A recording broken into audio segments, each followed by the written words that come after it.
जय हिंद। 12 जून को जो एयर इंडिया का AI-171 क्रैश हुआ था अहमदाबाद में एक मेडिकल कॉलेज की मेस पर, जिस एक्सीडेंट पे लगभग 241 लोग मरे थे और ऑन ग्राउंड 33 लोग मरे थे। और अगर टोटली देखा जाए 274 लोगों की लाइफ वहां पर खत्म हो गई थी ऑन स्पॉट। उससे रिलेटेड मैंने एक यूट्यूब पे वीडियो अपलोड करी थी करीब 10 दिन पहले। जिस दिन वो एक्सीडेंट हुआ कुछ घंटे में ही मैंने एक वीडियो अपलोड करी थी जहाँ पर टाटा ग्रुप ने अनाउंस करी थी कि एक्चुअली वो प्रोवाइड करने वाले हैं 1 करोड़ रुपए टू ईच पर्सन जो डेड हुआ है उनकी फैमिली को। और ये 1 करोड़ रुपए एज ए कॉम्पेंसेशन पे किया जाएगा। और जो भी इंजर हुए हैं उस हादसे में, जो मेडिकल कॉलेज पर वो गिरा था वहाँ पर जो लोग इंजर हुए हैं उनकी लाइफ टाइम की हेल्थ से रिलेटेड जो भी खर्चा होगा टाटा ग्रुप भरपाई करेगा। और जो मेडिकल पर गिरा है एरोप्लेन, उस मेडिकल का इंफ्रास्ट्रक्चर को फिर से डेवलप करेगा। इस वीडियो में मैंने वो टॉपिक को डिटेल में एक्चुअली समझा दिया था। और यहाँ पर देख सकते हो टाटा ग्रुप का एक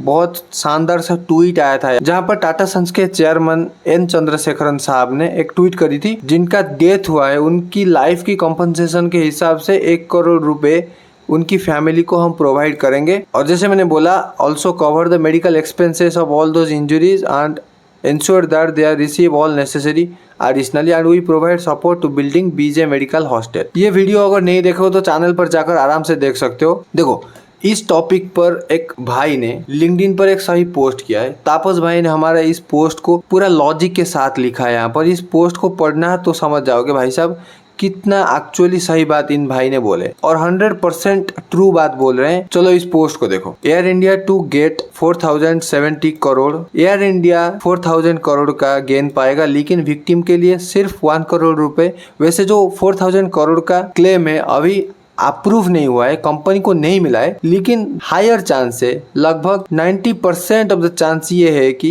एयर इंडिया को कंपनसेशन के नाम पर वो 4000 करोड़ रुपीस मिल जाएगा। After the tragic Air India crash the insurance pay out has been announced. Air India will receive a OP 4070 crore from insurance company.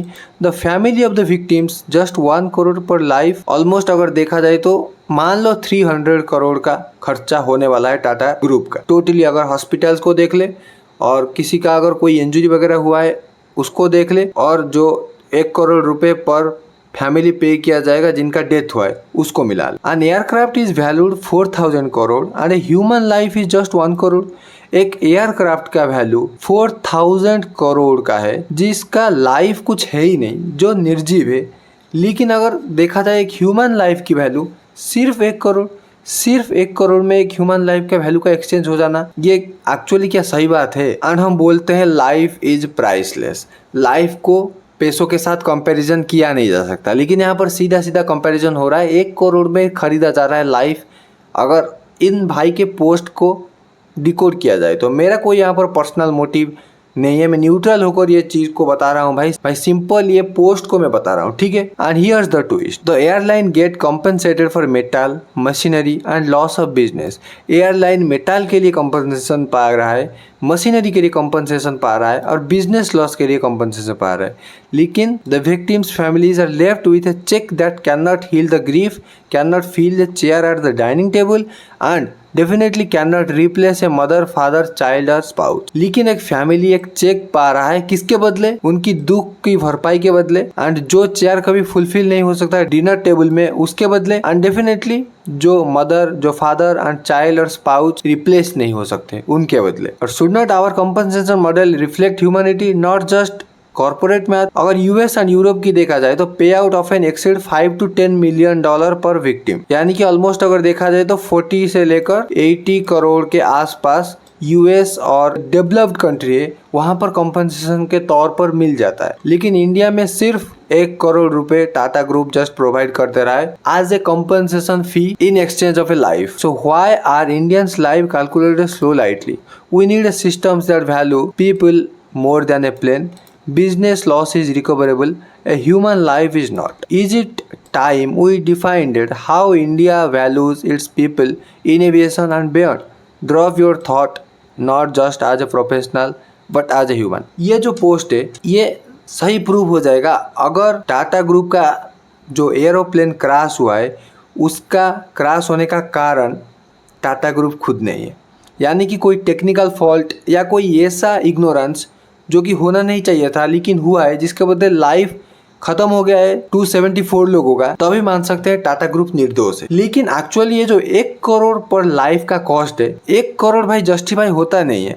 जैसे ये भाई ने बोला, भाई साहब 1 करोड़ रुपए हील नहीं कर सकता एक फैमिली का दुख को, हील नहीं कर सकता एक डाइनिंग टेबल चेयर को, एंड रिप्लेस नहीं कर सकता है मदर फादर चाइल्ड स्पाउस या किसी भी एक रिलेटिव को। तो 1 करोड़ रुपए तो डेफिनेटली होना नहीं चाहिए था। और मेरे को ये लगता है यार, एक्चुअली अगर रतन टाटा साहब होते तो ये एक्सीडेंट का जो कंपनसेशन है इसके बारे में हमको सोचना नहीं पड़ता, क्योंकि सबको पता है भाई साहब, ताज होटल में जब टेरर अटैक हुआ था 15 साल पहले और लगभग 180 लोग वहां पर मारे गए थे, तब रतन टाटा साहब ने आगे आकर हर एक विक्टिम के घर में गए थे और उसको हेल्प किया था और पूरी लाइफ टाइम के लिए फाइनेंशियली सिक्योर करके आए थे वहां पर। और उस अटैक में 300 लोग इंजर्ड हुए थे और 10 टेररिस्ट ने पाकिस्तान से अटैक को लॉन्च किया था। तो टाटा ग्रुप ने, या अगर बोले तो रतन टाटा जी ने, बिजनेसेस वगैरह भी पाकिस्तान के साथ खत्म कर दी थी। नेशन फर्स्ट बोले थे और नेशन को पहले प्रायोरिटी पर रखे थे। लेकिन अभी टाटा ग्रुप का ये जो काम है, इससे थोड़ा बहुत डाउट तो आ ही रहा है। लेकिन हाँ, हमें यहाँ पर जज नहीं करना चाहिए इतनी जल्दी, क्योंकि आने वाले टाइम पर मे भी टाटा ग्रुप निर्दोषी हो सकता है और टेक्निकली फॉल्ट वगैरह जो चीज़ें हैं वो टाटा ग्रुप का एक्चुअली प्रॉब्लम ना हो, ये एक जेन्युइन एक्सीडेंट हो या कुछ और कारण हो सकता है। लेकिन ये जो 1 करोड़ रुपए तो जस्टिफाई करता है नहीं, इस कंपनसेशन को बढ़ावा देना चाहिए। ये 1 करोड़ रुपए भाई साहब एक लाइफ के बदले कुछ वैल्यू नहीं रखता।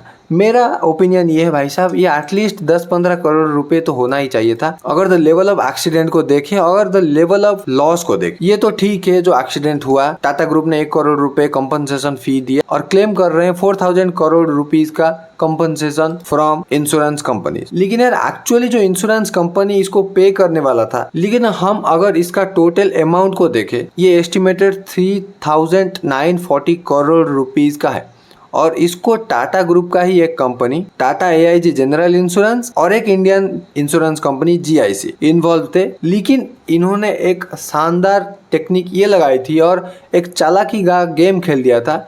90% ऑफ इट्स फाइनेंशियल बर्डन ये ट्रांसफर कर दिए थे री इंश्योर को, यानी कि इंश्योरेंस इन्होंने लिया था टाटा एयरलाइन से, लेकिन दूसरों को बेच दिया था, समझ रहे हो। और वो जो इंश्योरेंस कंपनी है जो कि टाटा ग्रुप और GIC का इंश्योरेंस को ट्रांसफर करके खुद के ऊपर लिए थे, उनका नाम मार्केट में डिस्क्लोज नहीं हुआ है। लेकिन बताया जा रहा है कि लंदन और बरमुडा मार्केट का इंश्योरेंस कंपनी और एक US का भी इंश्योरेंस कंपनी है। और ये जो टोटल 3940 करोड़ रुपीस का, या अगर डॉलर में देखें तो $475 मिलियन का कॉस्ट है, इसमें लगभग 1000 करोड़ का कॉस्ट बोइंग 787 ड्रीम लाइनर का रिकवरी कॉस्ट है, जो कि दुनिया में पहली बार ये प्लेन एक्सीडेंट हुआ है। कोई और प्लेन इसके बनने के बाद से एक्सीडेंट अभी तक इस मॉडल का नहीं हुआ है एक्चुअली। और जो बाकी 3021 करोड़ रुपीज है, ये लायबिलिटी है पैसेंजर के कंपनसेशन फी को कवर करने के लिए, एंड जो थर्ड पार्टी प्रॉपर्टी डैमेज हुआ है ग्राउंड पर उसको कवर करने के लिए। भाई यहाँ पर प्रॉब्लम है,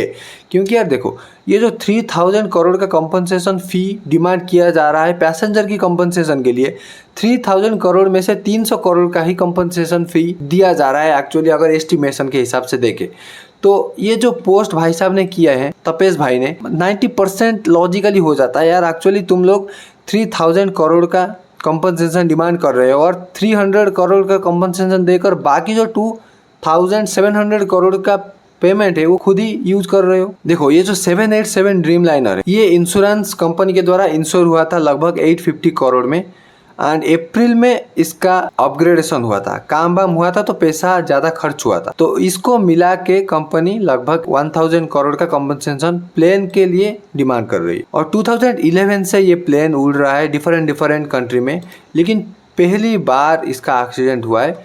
पता चलेगा क्यों हुआ है कुछ महीनों के अंदर। ब्लैक बॉक्स को US में भेजा जा चुका है चेक करने के लिए कि एक्चुअली कारण क्या है इस एक्सीडेंट का। बोइंग इसको तलाशेगा और कुछ महीनों के अंदर ये कंफर्मेशन आ जाएगा कि यार एक्चुअली एक्सीडेंट हुआ क्यों। और देखो, एयर इंडिया का अगर टोटल फाइनेंशियल इंश्योरेंस की देखे तो $20 बिलियन का कंपनी का इंश्योरेंस, और एनुअली एयर इंडिया कंपनी पे करती है 250 crore rupees and almost $30 million आज एनुअल प्रीमियम, और उसमें से अभी 4000 करोड़ का प्रीमियम डिमांड कर रहे हैं। और देखो सज्जा पवन चौधरी जो कि एक डायरेक्टर है पॉलिसी बाजार का, उन्होंने अपना एक पोस्ट में बताया था कि यार इंडियन इंश्योरेंस कंपनी जो Tata AIG and CIG company है, ये इंश्योरेंस हैंडल करते थे, लेकिन 5 to 10%, बाकी जो 90% ये इंटरनेशनल री इंश्योर्स को जो कि लंदन, यूरोप एंड USA उनको ट्रांसफ़र कर दिए। जो कंपनियों को री इंश्योर किया जाया था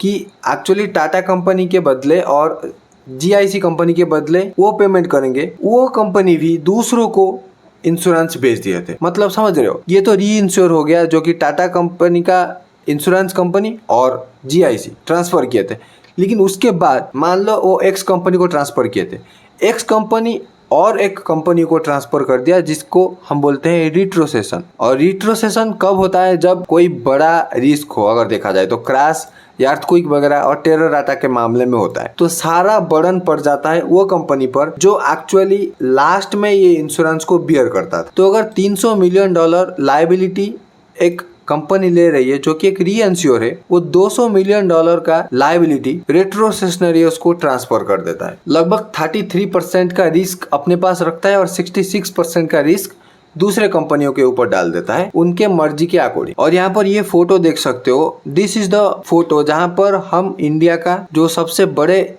इंश्योरेंस क्लेम को देख सकते हैं। अभी जो फिलहाल अहमदाबाद में एक्सीडेंट हुआ है, ये इंडियन हिस्ट्री में सबसे बड़ा इंश्योरेंस क्लेम है। मेजर 3 इंश्योरेंस क्लेम इंडिया में हुए हैं एक्चुअली अगर देखे तो। एक 17 जुलाई 2000 में हुआ था पाटना में एलियंस एयर के साथ, बोइंग 737-200 प्लेन था उसका, जहां पर लगभग 60 लोग मारे गए थे और उसका अमाउंट डिस्क्लोज नहीं हुआ है, लेकिन ये एक बड़ा अमाउंट था अंदरीना सूरतों के हिसाब से। और नेक्स्ट बिग इंश्योरेंस क्लेम हुआ था 22 मई 2010 को मैंगलोर में, जो कि एयर इंडिया का एक्सप्रेस था B737-800 का एक्सीडेंट हुआ था। लगभग 158 लोग वहां पर मारे गए थे और इसका एस्टिमेटेड वैल्यू लगभग $17 मिलियन के आसपास था, जो कि बनता है 350-400 करोड़ के आसपास। और नेक्स्ट बिग इंश्योरेंस क्लेम हुआ था 7 अगस्त 2020 को। ये भी सेम एयर इंडिया एक्सप्रेस का बोइंग 737-800 प्लेन था और इसमें 21 लोगों का डेथ हुआ था और इसका वैल्यू लगभग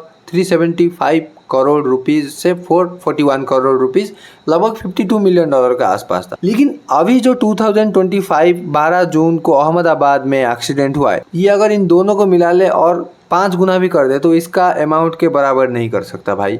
इतना बड़ा इंश्योरेंस क्लेम हिस्ट्री में, इंडिया का हिस्ट्री में कभी नहीं हुआ था, अभी हो रहा है भाई साहब। तो हिस्ट्री इसको याद रखेगा एक्चुअली। ये एक्सीडेंट को भाई हम तो भूल नहीं सकते यार, बहुत करीब से देखा है इस एक्सीडेंट को। और इस क्लेम के बाद इंश्योरेंस प्रीमियम ग्लोबली बूम कर रहा है। एयर इंडिया के जैसा स्पाइस जेट, आकाश एयरलाइन, इनका जो प्रीमियम कॉस्ट है ये राइज कर दे रहे हैं 10 to 30%, क्योंकि अगर आने वाले टाइम पर उनका भी प्लेन अगर एक्सीडेंट हो गया तो ज़्यादा कंपनसेशन फी वो डिमांड कर सकते हैं। और एयर इंडिया का भी जो प्रीमियम है 3 से लेकर $9 बिलियन का जंप कर गया। और ये सब पैसा कहाँ से आएगा भाई साहब? आने वाले टाइम पर टिकट प्राइस बढ़ेगा और सुविधा में थोड़ी सी कमी वगैरह होना जायज है एंड सर्विस, ऑनबोर्ड सर्विस वगैरह थोड़ा सा कम मिलने वाला। देखो एविएशन सेक्टर कुछ सालों के अंदर बूम तो किया है, लेकिन उसके साथ एक्सीडेंट वगैरह भी बूम कर रहा है एक्चुअली देखा जाए तो। भारत सरकार को यहाँ पर ज़्यादा स्ट्रिक्ट गाइडलाइन बनाना चाहिए यार। एक्चुअली क्या हो रहा है इस सब मामले में देखना चाहिए, क्योंकि अगर एक फैमिली का एक अर्निंग वाला इंसान मर जाता है तो भाई साहब उसका फैमिली पूरी तरीके से बर्बाद हो जाता है। भले ही तुम 1 करोड़ दे दो, 10 करोड़ दे दो, भाई साहब एक पिलर, एक स्ट्रॉन्ग फैमिली मेंबर के जाने के बाद कुछ भी वैल्यू दे दो उसको रिप्लेस नहीं कर सकता। ठीक है, तो thank you so much everyone for watching this video कैसा लगा कमेंट सेक्शन में जरूर बताना। फिलहाल हम मिलते हैं एक न्यू वीडियो के साथ। This is Manoj this side signing off.